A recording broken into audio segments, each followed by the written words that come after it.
இல்லை எந்த இடத்துலையும் நமக்கு பர்சன்டேஜ் அப்படின்ட்டு ஒன்று கொடுக்காம இருந்தாலும் சரி, சரிங்களா, எந்த நம்பரும் அங்கே இல்லாமல் இருந்தாலும் சரி, பட் இது பர்சன்டேஜுக்கான கொஸ்டின் அப்படின்னு நமக்கு தெரியும். ஏன்னா அவனே சொல்லிட்டான் ஹவு மச் பர்சன்டேஜ்ன்ட்டு.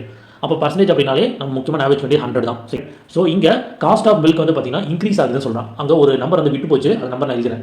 எவ்வளோ இன்க்ரீஸ் ஆகுது அப்படின்னா காஸ்ட் ஆஃப் மில்க் வந்து 1% இன்க்ரீஸ் ஆகுது, இன்க்ரீஸ் 1% அப்படின்னு சொல்கிறோம். சரிங்களா, ரைட். ஸோ இப்போ நமக்கு பர்சன்டேஜ் எவ்வளோ கொடுக்கல, அதனால் நம்ம என்ன பண்ண போகிறோம்னா ஒரு குறிப்பிட்ட பர்சன்டேஜ் X% இன்க்ரீஸ் அப்படின்னு வச்சுக்கலாம்.